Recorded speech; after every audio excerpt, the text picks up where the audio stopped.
What's up, guys? Today I want to talk about why you're being brainwashed and why I am being brainwashed and why we're all being brainwashed, and we don't realize it, because if we did realize it, it wouldn't be brainwashing. But it's actually very, very bad, and it's happening to us every day. We're just going through life asleep. We don't really realize it. So yeah, let's get into why. The first, and I'd say the main reason why, is because the average American under 40 spends over 6 hours on their phone every single day.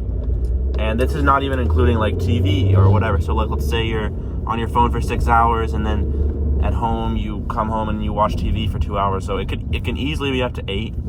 And in that 8 hours, you're not for even a minute of that are you thinking critically and having your own thoughts. You're constantly being fed stuff, being marketed to, because everybody wants to make money. And if people have your attention, then they can make money off of you, because they can show you ads that you will inevitably like. Maybe not all of them, like you may skip through 99% of them. You may not even think about all of them, but some of those ads are getting into your brain and affecting you in ways that you're not even aware of. Not to mention just the other content that you're being fed. So yeah, and if you really think about it, let's say you're on some sort of device for 8 hours, or just watching, or on some sort of device for 8 hours, like I said. And then let's say you work like a 8-hour job, like you work a 9 to 5, or whatever your hours may be. So you wake up at like, let's say 7. You wake up at 7, and you get on your phone for a couple hours, and then it's time to go off to work. And then at work, you're in front of your computer, you're doing whatever.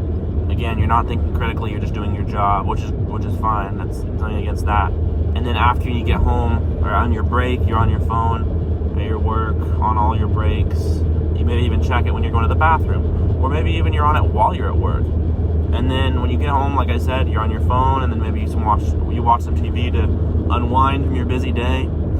And yeah, your day goes by, and your brain was not thinking for even a minute of that day. Like, you were literally not thinking about anything except like maybe errands you had to do or something like that for that entire day.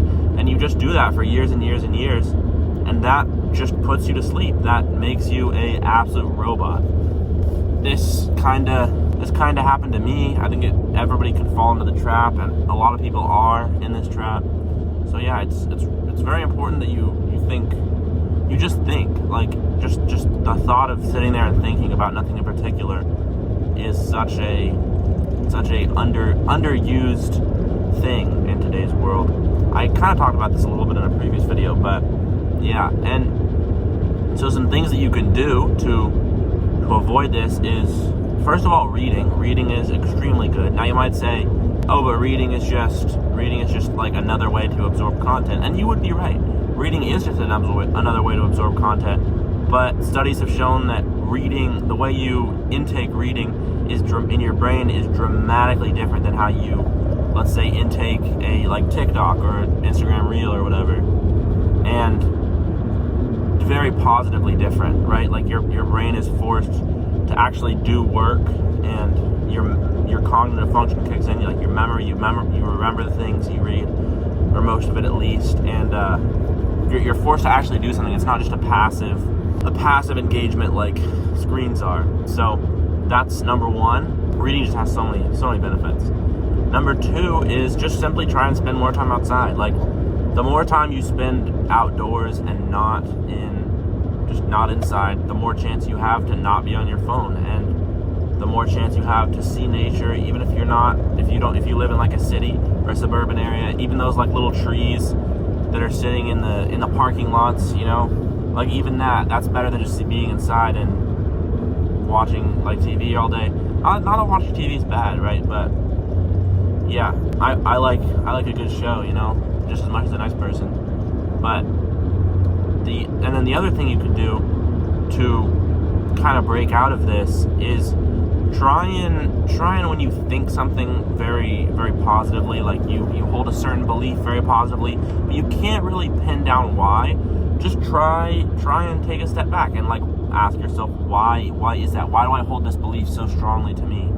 And if you really just can't pin down why, but you're absolutely not willing to give it up, and you just feel like it's the right thing, then sure, by all means keep it. But it's really important to question your beliefs and not have them be radicalized, and then go and talk to other people find groups, talk to other people about those same ideas, and then get in an echo chamber about it, and then get even more radicalized. Because I think that's a very slippery slope, and that all leads from you being influenced by phones, the media, whatever media it may be. Yeah, there's not that there's a certain side that's guilty of this. I think all sides are guilty of this. So yeah, that's pretty much all I had to say for this video. I will see you tomorrow. Hopefully the next videos can be more interesting. Not that this isn't interesting, but less just in my car talking, and maybe I'll try to make some more cinematic videos. I'll have more time, so that's coming. So yeah, thank you guys very much for watching, and I will see you in the next video.